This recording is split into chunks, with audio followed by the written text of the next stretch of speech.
আসসালামু আলাইকুম, সবাই কেমন আছেন? আশা করি সবাই ভালো আছেন। তো আবার নিয়ে আসলাম এয়ারপোর্টের একটা নতুন ভিডিও। তো এখানে কিছু রোমান্টিক ব্যাপারও আছে এবং কিছু দুঃখও আছে। তো সবই দেখবেন আপনারা, তবে ভিডিওটা সম্পূর্ণ দেখবেন, কারণ সম্পূর্ণ ভিডিও না দেখলে কোনো কিছুই বুঝবেন না। সম্পূর্ণ ভিডিও দেখলে সব কিছুই বুঝবেন।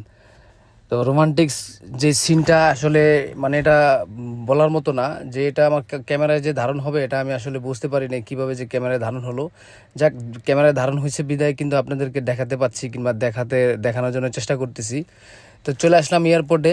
তো এয়ারপোর্টের পরিস্থিতি এর আগেও আমি বলছি যে দেখুন, এখানে মাথায় করে তারা কিন্তু প্রবাসী যারা আছেন তারা মাথায় করে মালসামানা নিয়ে আসেন। প্রবাসেও তারা কষ্ট করেন এবং দেশে এসেও তারা কষ্ট করেন। আসলে তাদের কিন্তু দুঃখর শেষ নাই, কষ্টের শেষ নাই।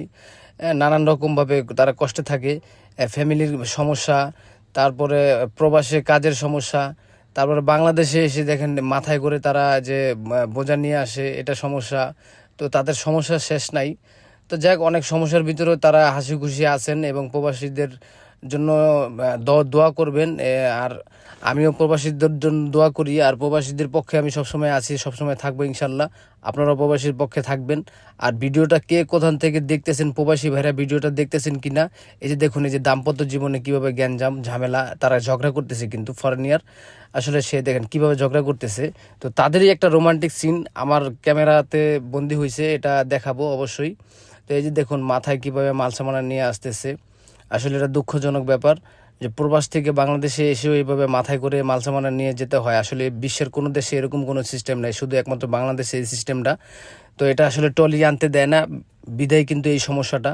তো টলি যদি আপনার পার্কিং পর্যন্ত আনতে দিত তাহলে কিন্তু এই সমস্যাটা হতো না। তো তারা টলি সীমাবদ্ধ হলো টার্মিনাল পর্যন্ত, টার্মিনাল পরে আর টলিরা বাইরে আনতে দেয় না। তাই এই যে দেখুন ঘাড়ে করে মাথায় করে যে যেভাবে পারতেছে পার্কিং পর্যন্ত, গাড়ি পর্যন্ত নিয়ে যাচ্ছে। তো এভাবে আসলে মানে একমাত্র বাংলাদেশের পক্ষে এটা সম্ভব, অন্য কোনো দেশে আসলে এরকম হয় না। কারণ অন্য কোনো দেশে আপনি ট্রলি অনেক দূর পর্যন্ত নিয়ে যেতে পারবেন, কিন্তু একমাত্র বাংলাদেশে এমন সিস্টেম যে ট্রলি নিতে দেয় না দেখা মাথায় করে ঘাড়ে করে এভাবে আর কি মাল সামানো, তাদের যে সামানগুলো আছে এগুলো এভাবে নিয়ে যায়। আসলে এটা খুব দুঃখজনক ব্যাপার প্রবাসীদের জন্য, কিন্তু আসলে এটা খুব দুঃখজনক।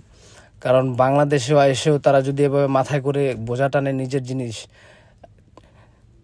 এখানে তো আসলে নিজের একটা প্র্যাকটিসেরও ব্যাপার আছে, যে প্রবাস থেকে এসেও সে মাথায় করে ঘাড়ে করে এভাবে করে সে মাল সামানগুলো সে তার ঘাড়ে মাথায় এভাবে নিয়ে যাচ্ছে।